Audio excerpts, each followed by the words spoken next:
Let us examine what might be the most glaring question in this week's parasha, and the fact that Rashi appears not to address it. The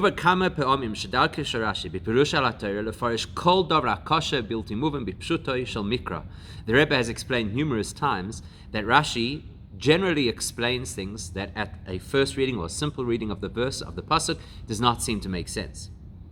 And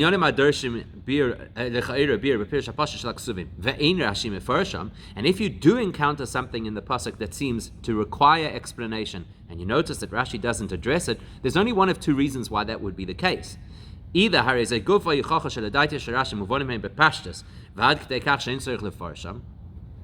Rashi believes that this is self-understood and he doesn't have to explain it, so think a little further and you'll come to the solution. Or Rashi knows that previously he's already tackled this issue in a different context earlier in the Torah, and he expects us to rely on that interpretation prior to this piece of Torah in order to understand this piece of Torah. So if Rashi doesn't address it, we have the answers, either in our own minds or in previous conversation. So with that in mind,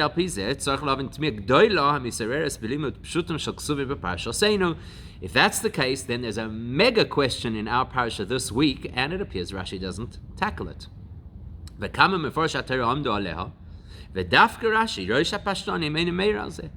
Many of the other commentators talk about it, and Rashi doesn't. Rashi, the primary teacher of the Pshat, the simple understanding of the Torah, does not seem to address what is a simply big question.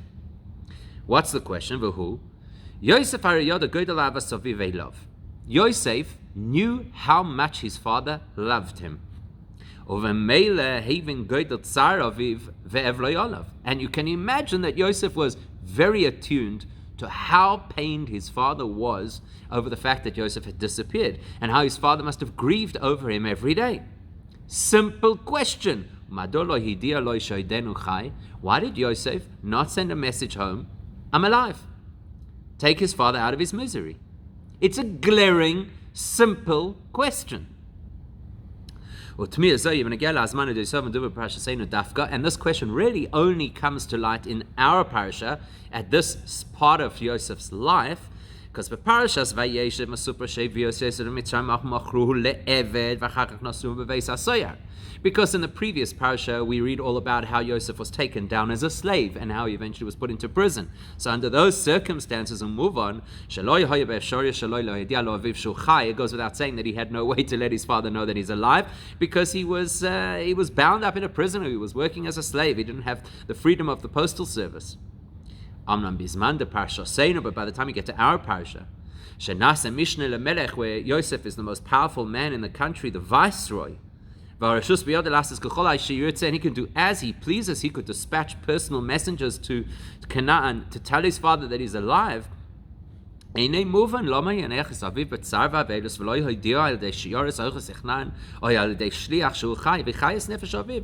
is perplexing in the extreme that Yosef did nothing to alert his father to the fact that he could relax. He's alive. Find one of those caravans that surely were going back and forth. It was only a few days' journey between Hebron and where he was in Egypt. There's caravans back and forth all the time. Send a message. Dispatch a messenger. You are the viceroy, for heaven's sake. Knowing how much his father must have been distressed, it is absolutely gobsmacking that he didn't send a message home. So let's see, maybe we can come up with an explanation and excuse his behavior. We said that one of the ways Rashi deals with an issue is if he doesn't discuss it in the immediate context, it's because he's already discussed it before. So perhaps we have the information already from what Rashi said in the previous parasha in Vayeshev. What did he say there?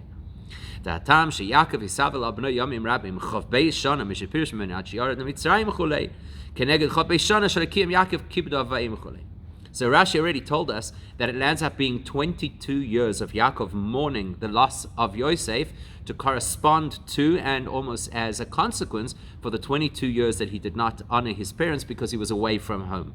So it's divine retribution. It's divinely ordained that this is what had to happen to him. Maybe that's why Yosef didn't send a message home. ולכן לא ישלח יוסף להודיע לאביו שעדיין חי קודם שיעבור חוף בשנה, כי העונש שיעקב היה צריך להיות חוף בשנה כנגד חוף בשנה שלא הקים כיבוד אבאים. So maybe that's why Yosef didn't send a message home, because he was watching the calendar and he knew it's 22 years that his father has to suffer because of the 22 years that his father did not show proper respect to his own parents, and that's why Yosef is sitting on his hands and not sending a message home. Can you imagine? Maybe that's the explanation. Well, there's no way. There are three perfectly logical reasons why that is not a satisfactory explanation. Number one, you cannot excuse Yosef's behavior on that basis. Aleph, number one, ki Aleph minayin yoda Yosef shal Yaakov lekabel onesh chov bei shana. How did Yosef have this information? How would Yosef have been privy to the fact that there was divine retribution aimed at his father for 22 years that he didn't service his own parents?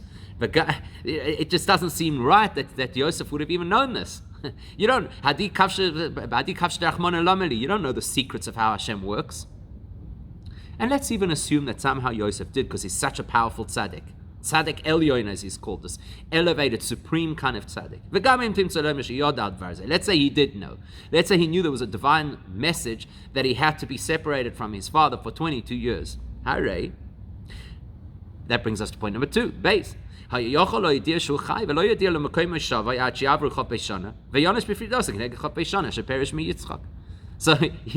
could have sent a message to his father to say that he's alive without divulging where in the world he was.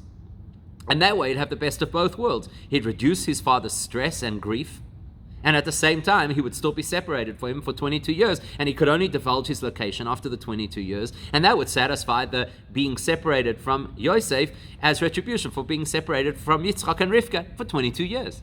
So that doesn't explain to us why he shouldn't at least alert him to the fact that he's alive. He doesn't have to mourn.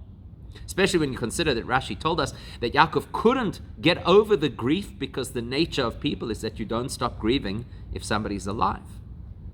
So kind of Yaakov had this protracted grief that Yosef could have relieved. And point number three, ve'ikar, is actually the main point of the argument. If you want to tell me that Hashem had a plan for Yaakov, that Yaakov had to suffer in a particular way, that will certainly not excuse the choices and behavior of Yosef. Because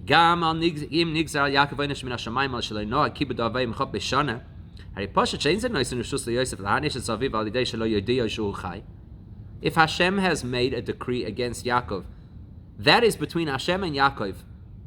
Yosef has a responsibility as a son to do everything in his power to respect, and in this case not just respect, but to relieve his father. It's not a good enough explanation to say, well, because that was the divine plan. But here's another example. Here'd be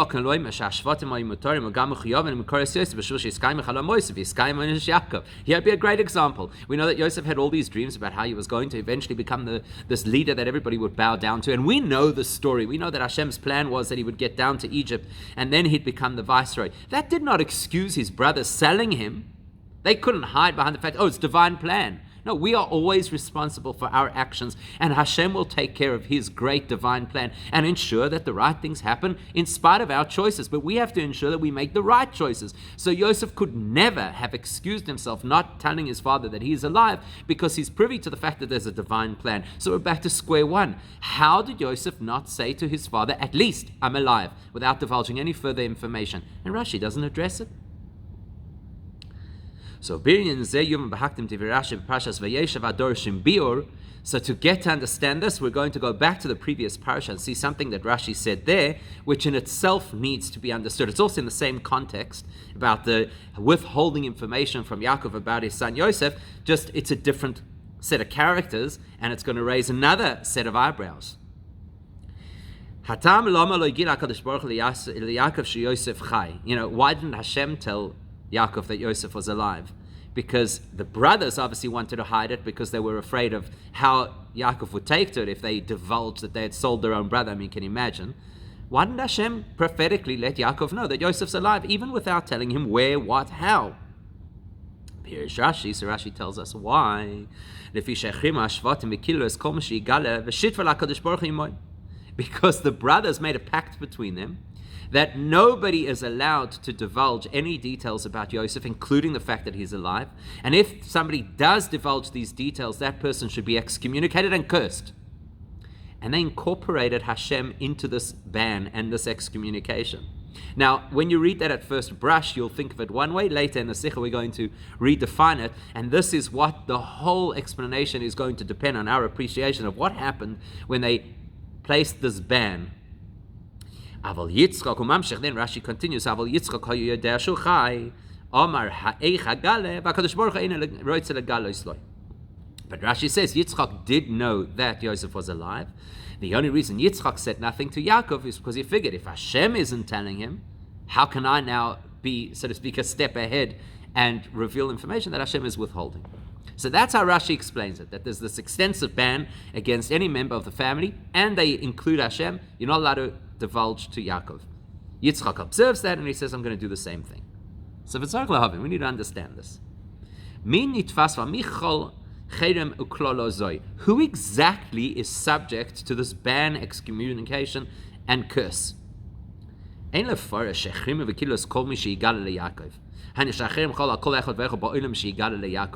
goes without saying that this was not a ban to every single human being on the planet. Should anybody ever discover that this man, who's the viceroy of Egypt, happens to be the son of Yaakov, and they happen to put the pieces together, they're not included in the ban. It wasn't a broad-based ban, it was for the family. And we can explain why it can't apply to everybody. So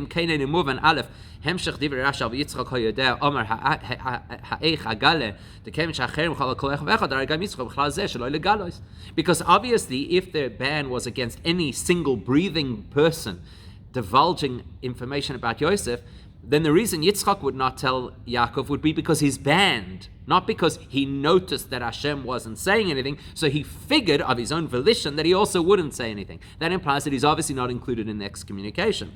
And number two, second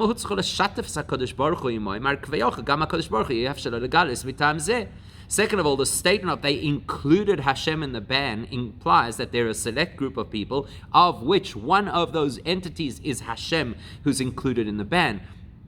If it was this wide ban against anybody ever saying anything about Yosef being alive or where he is, Hashem would automatically be included.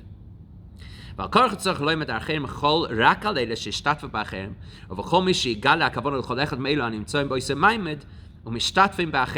is really important information for us. This ban of excommunication and curse that was extended to people who would reveal information about Yosef only applied to those who were in that immediate circle, and they happened to include Hashem in that immediate circle.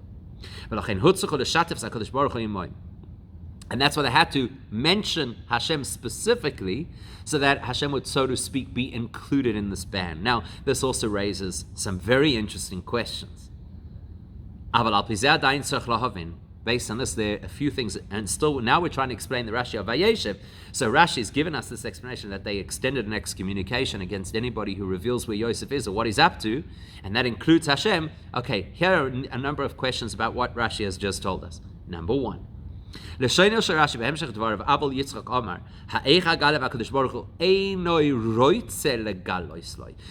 said specifically that the motivation Yitzchak had not to say anything to his son about where his grandson was because he noticed that didn't want to. That's how Rashi says it. That Hashem didn't want to reveal any information. If Rashi is going to be consistent and he says that Hashem is included in the excommunication ban, then he should have said Yitzchak wouldn't reveal the information because he saw that Hashem had sworn, had committed not to share the information. Not that he chose not to share the information. And that then leads us to the next question. Number two, why in fact did Yitzchak not share the information about Yosef, the fact at least that Yosef is alive, with Yaakov, because of what he saw with Hashem? Why? The reason Hashem is not telling Yaakov is because Hashem was included in the agreement between the brothers and the ban that extends from it. But as we've already noted, it was only the people who were actually included in the ban who could not say anything. Yitzchak was not included in the ban, so Hashem can't speak because Hashem is in on the act. But Yitzchak could. So how does Rashi explain to us why Yitzchak is not sharing this information? Point number 3, Cherem ze lama. Why did they need such a radical approach to say, swear that you won't share this information, and if you do, you're going to be put into a ban and an excommunication and be cursed? Why don't they sit down, have a normal conversation between them, a civil conversation, and say, listen guys, let's all agree, nobody's going to say a thing. That's it. Handshake, and we're good. And if you don't want Hashem to reveal, daven to Hashem, please don't reveal this information. Why the drastic step of extending a cherem? You know how serious this is? A cherem, usually it's applied only by the courts. Why? Number 4, really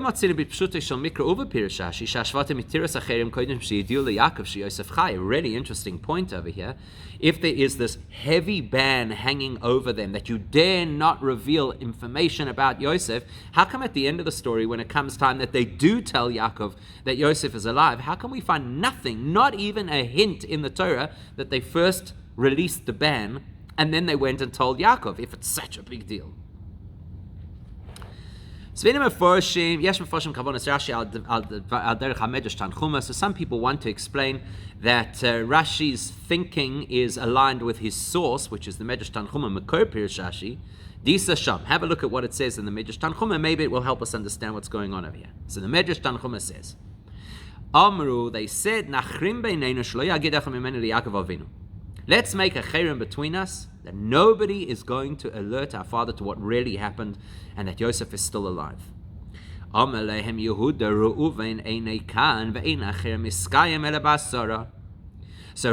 says to them, hang on a second.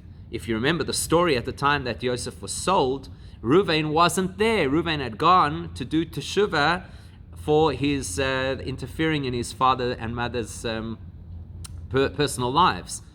Or according to another version, it was his day to look after his father. So he wasn't there, bottom line.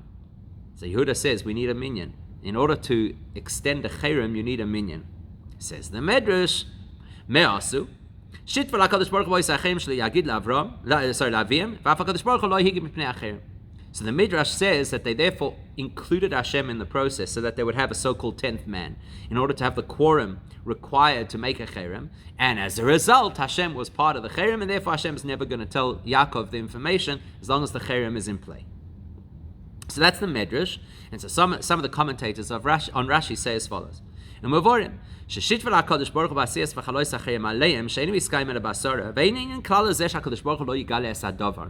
to what the Midrash is saying, Hashem is not part of the cherem, in other words, bound by the rules of the cherem.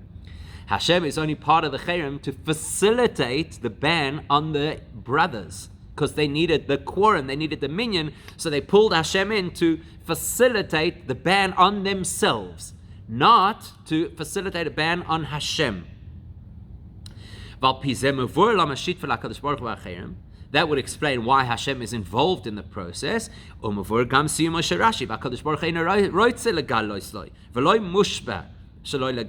that would also explain the second part of Rashi, where Yitzchak observed that Hashem didn't want to share the information, rather than to say that Hashem was bound by the restriction against sharing the information. It would all make sense now. Hashem is not there as one of the participants in the cherem. He's there in order to facilitate the cherem. So according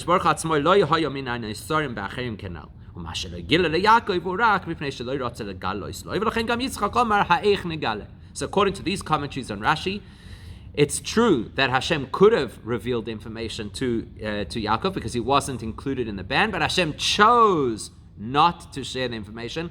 He's not roitze legalois. Yitzchak sees that and says, oh, if Hashem doesn't want to share the information, there must be a good reason for it, so I'm not going to share that information either. That's how many of the commentaries explain it. But as much as that makes sense with the Medrash perspective, it does not fit with what Rashi is saying for the following reason. Key. First of all, Rashi doesn't tell us when the cherem was made. Who says it was made at the side of the pit when Reuven wasn't there? Vadarabba. In fact, on the contrary,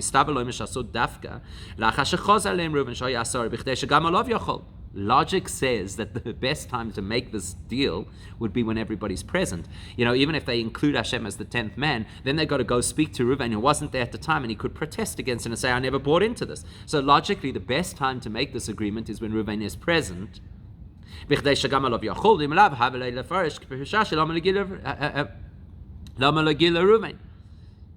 if Reuven wasn't there, then Rashi would have to explain why Reuven actually did not share the information, because he wasn't part of the original cherem. So logically, it's much more likely that Reuven was present and they did not bring Hashem in to be the 10th man.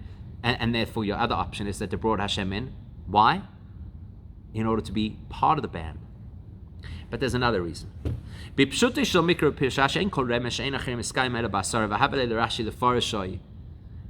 is not a book of halacha. And the Torah hasn't yet taught us anywhere that you need 10 people in order to make a cherem. So how do we know this information? Why doesn't Rashi say it? Why? That would have been the best thing. Rashi, tell us straight. You need 10 people or you need 10 entities in order to make a cherem. They only had 9, so they included Hashem. It doesn't breathe a word about it, not even a hint. Rashi b'shit v'lakadosh baruch hu moim haynu shegam hakadosh baruch hu k'viyachol neser al yedei zeh v'chol hakushis anal b'toikfon. So we have to assume that Rashi's version is that the Shvatim, the brothers, included Hashem within their cherem, which is why Hashem cannot reveal anything to Yaakov, which raises the question, so why can Yitzchak not share this information? And of course, our biggest question, why not Yosef? Now there's another question that the commentaries on Rashi raise, and that is, it's quite a logical question. How do the Shvatim know that Hashem agrees with their plan and with their ban and with their excommunication? Where do you get that from?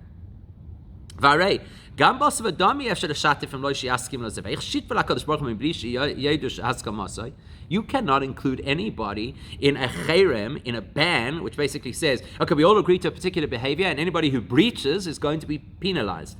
You cannot do that without people's buy-in, without their agreement, right? They have to tell you, okay, I'm in. How much more so Hashem? So where do you see that Hashem agreed to this? And the commentaries then go and try and explain different reasons. They give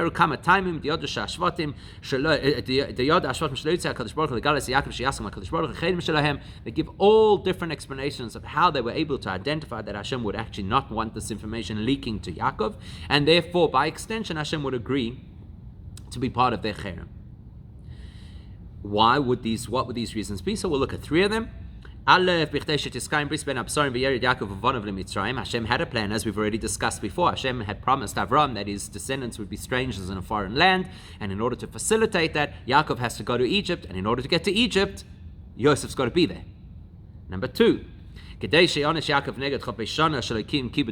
as we've already discussed, there is Hashem's cheshbon that Yaakov had ignored his parents, not ignored obviously, but he hadn't given his parents proper respect for 22 years while he was away from home. So therefore there had to be a sum of 22 years distant from Yosef. And number 3, very important, that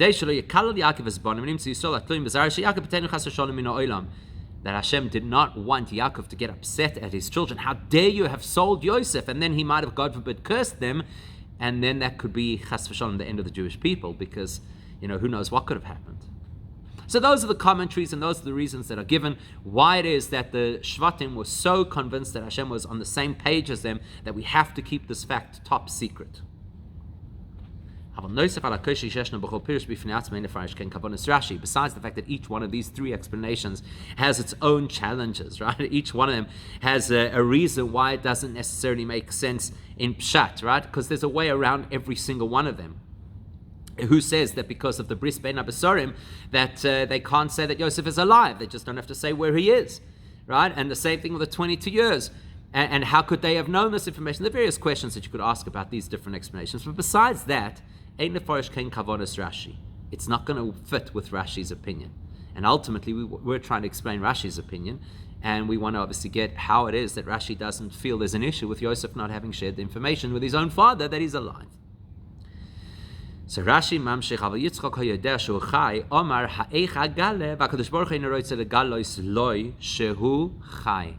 Rashi is very clear that Yitzchak noticed that Hashem would not divulge that Yosef was alive, that Hashem didn't want to divulge that information, and so Yitzchak also didn't divulge the information that Yosef was alive. Now, none of these explanations would be any different if he knew Yosef was alive. And Rashi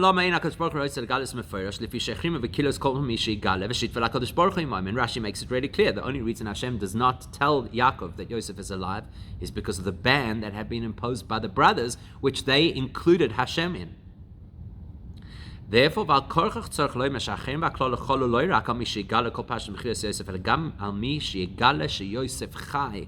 Rashi is telling us something really important. The ban of excommunication that they placed was not if anybody tells Yaakov that we sold Yosef, because ostensibly that's what they're really worried about, and that's why, for example, it says that he might have cursed them. But the ban is that they weren't even allowed to divulge that he's actually alive, that whole business with the blood of the goat that they used on his special multicolored cloak was all a ruse, and he's actually alive. That was part of the excommunication. You're not allowed to share that information. All of the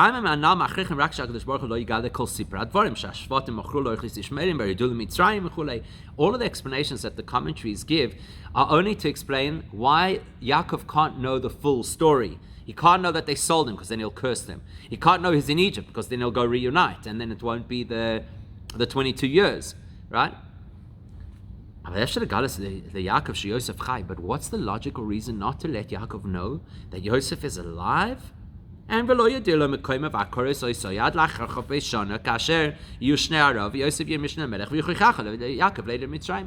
all the other relevant information about how he got there and what happened. Delay all of that information until everything is in the right place, that Yosef is the leader of Egypt. Now we can fulfill the bris ben Abasarim by getting Yaakov to go down there. What's the reason not to let anybody know, well, to let Yaakov know, that Yosef is alive? That's the question we have to understand. So if it's Sky and Bris Ben Absarim, Gam on Shasha Yaakov Chov Beishana Shalakim Kibud of Vaim, Eloy Hayam Kalas Bottom, Kilam Yachshay, Shem Machru. So if he gets told that Yosef is alive, and then only at the end of 22 years he's given the full information, he is in such and such a location in Mitzrayim, go meet him, all the issues would have been resolved. Fulfill the Bris Ben Absarim because Yaakov goes down to Egypt. Fulfill the 20 years because he doesn't know where his son is for 22 years. Nobody gets cursed because nobody ever tells Yaakov that they sold him.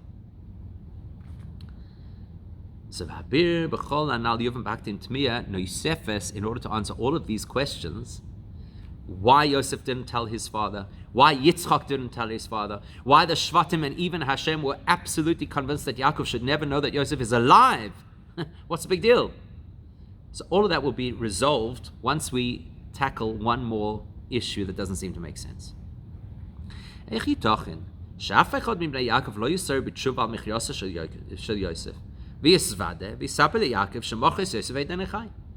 22 years, is it not possible that one of the brothers should have felt remorse and done teshuvah and owned up and gone to tell Yaakov what really happened as part of his teshuvah? Is that unthinkable? בפרט, שמוצאים בפרשת שסוף סוף כולם ישחרתו על זה, ויאמר אל אחיו, אבל השם אנחנו ועל אחינו אשר ינצוץ נפש ושכרנו אלינו בגוימר. Look at this week's parasha, when eventually they come face to face with Yosef and he reveals his identity. You can see their intense remorse. We should have acted differently. We are guilty. So what's the big deal over here? Why do they blanket block any revelation of the details? That's actually why they instituted this particular ban of excommunication. That's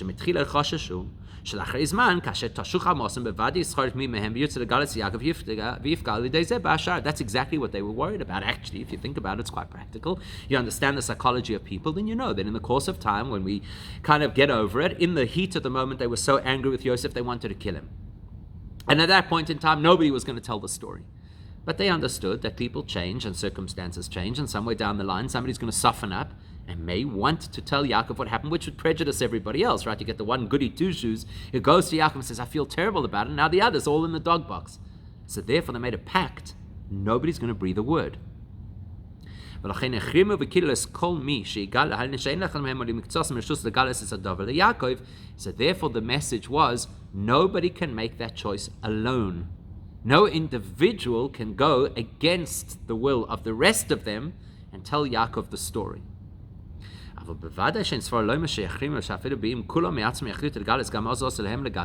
it goes without saying that if at some point in time they collectively would have all agreed that it's now appropriate to tell Yaakov what really happened, then they would do it and the ban would not apply. The purpose of the ban was to prevent one person breaking ranks and telling Yaakov information alone that would have prejudiced the rest of them. But they're all on board that if we reach a point that we all together want to come clean, we'll do so, which is actually what happened at the end.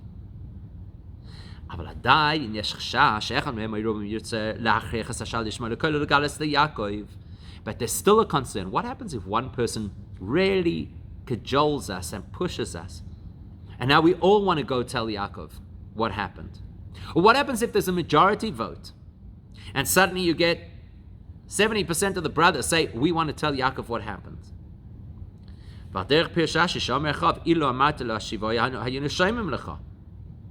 Like, for example, we find in later on, the brothers turn to Yehuda and they say, if you would have told us differently, we would have listened to you. If you would have told us to rescue Yosef and not sell him, we would have listened. So you need a fail-safe to protect yourself against some fracture of the group, because somebody has a tremendous amount of influence, or there's a balance of power. So what do you do? Therefore, they included Hashem. That gives it a certain stability. In other words, what they said is, Hashem will indicate to us when we should reveal this information. Because any one of us could become a loose cannon and wreck our whole plan, and it's not just the plan of, God forbid, causing pain to our father, but the plan of us protecting each other. So let's put Hashem into the picture. And when Hashem creates the circumstances that lend themselves for us to tell Yaakov, that will be the sign. So this is the key to understanding what's going on over here. Shitful HaKadosh Baruch Hu, when we read it originally, we thought Shitful HaKadosh Baruch Hu means they turned and they, so to speak, said to Hashem, you're in this with us. You have the responsibility to keep your, so to speak, mouth shut, if you could say such a thing to Hashem, as we do. Now we're understanding it completely differently. Shitful HaKadosh Baruch Hu, they brought Hashem on board and said, Hashem, you'll let us know by the circumstances that you create when the time is right for us to tell our father. So none of the Shvatim, none of the brothers have any power to derail their commitment and the ban that goes with it without Hashem's go-ahead. But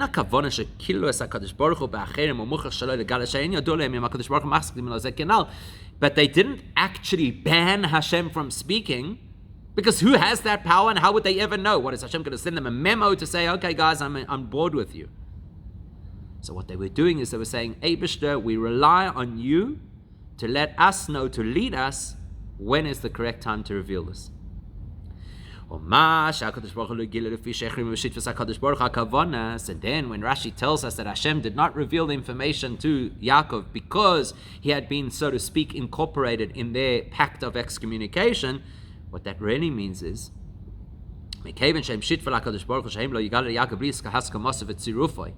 because the brothers had chosen that they would not reveal this information until they had an indication from Hashem that it's correct to do so, so instead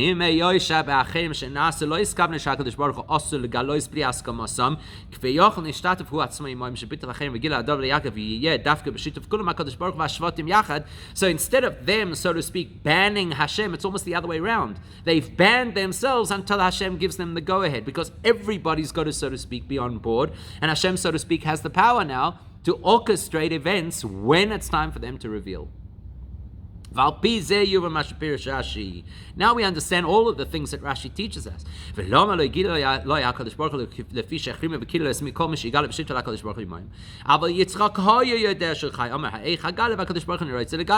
we really understand what Rashi says, that Hashem is part of the pact, and Yitzchak sees that Hashem doesn't want to, not that he's bound by any rules that he cannot reveal. Hashem doesn't want to reveal, and therefore Yitzchak says, well, if Hashem doesn't want to reveal, neither do I.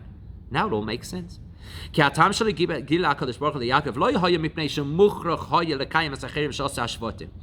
fact that Hashem is not revealing this information is not because he is bound by the commitment of the Shvatim,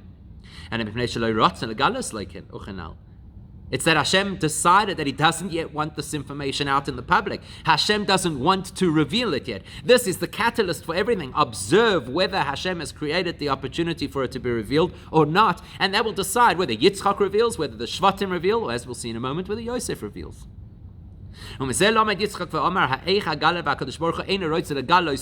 Yitzchak's thinking. If Hashem does not yet want this information to get to Yaakov, how dare I go of my own volition and start to tell this information? Now we understand Yosef's attitude too.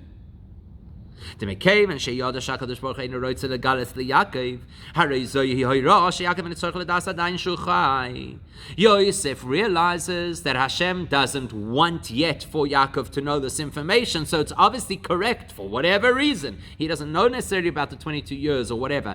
He just knows that Hashem has not yet led things to a point that Yaakov should know about it. So like Yitzchak, he says, I'm not going to take the initiative if Hashem doesn't want it to happen. So Yosef actually, and this is classic Rashi, relying on information where he's taught us before.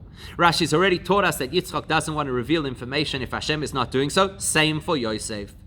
Yosef doesn't want to reveal information until Hashem orchestrates events, that his brothers come before him, etc., etc., and then he knows, now's the time to reveal this information.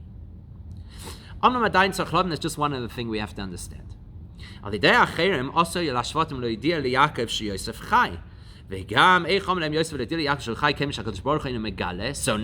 if there is such a ban in place, and if Yosef says Hashem doesn't want to reveal, how dare I reveal? So why actually did he go send them to tell his father that he's alive? On what basis? What changed? There's a ban against it. Hashem doesn't want to reveal it. What's changed? This is also explained by Rashi in our parasha. When the pasuk tells us that Yaakov saw that there was relief in Egypt, referring obviously to food relief because it was a famine in Canaan, and he saw that there was food sources in Egypt. So Rashi says, Pirush Rashi, what does it mean? And he saw, should have said, and he heard that there's food in Egypt. He became aware. People told him. Why? He saw. What did he see?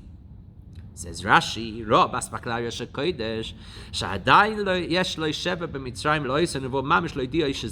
he had an inkling. It wasn't an outright clear prophecy, but he had an inkling that there's something that will bring him relief, and it's in Egypt.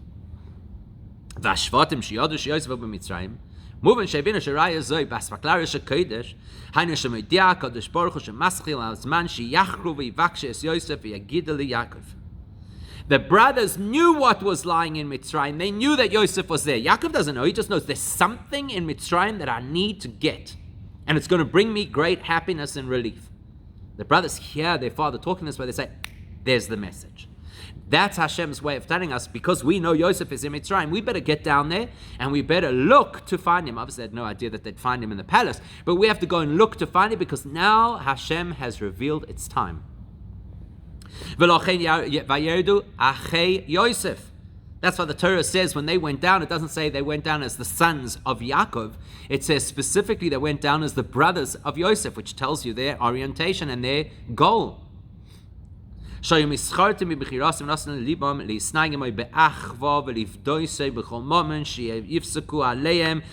down, as Rashi explains, with the intention to firstly show their remorse over what they had done, secondly to treat him like a brother, and thirdly to pay whatever price to rescue him, because in their minds he was still a slave and he needed to be redeemed. Why? Because that's really where they're holding. They really do regret what they had done. They really do want to put it right, and now they have the green light from Hashem that it's the correct time. And the same kind of thing happened with Yosef.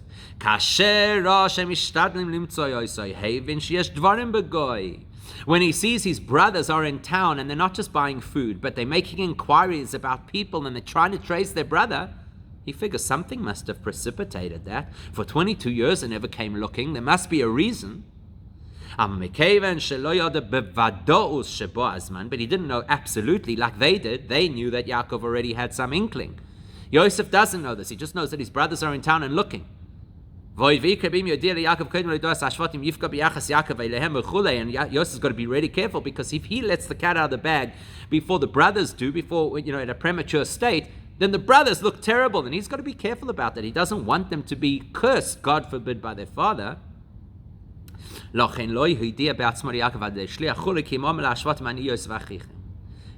why Yosef held back, didn't send any messengers, even when his brothers were there. He waited for the correct opportunity where he could send them as the messengers.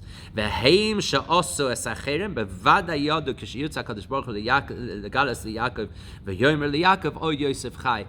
they, the ones who had initiated the ban against sharing the information, would obviously be the ones who would know that now is the time to share this information, and therefore they would be the appropriate ones to go and tell Yaakov that Yosef is alive.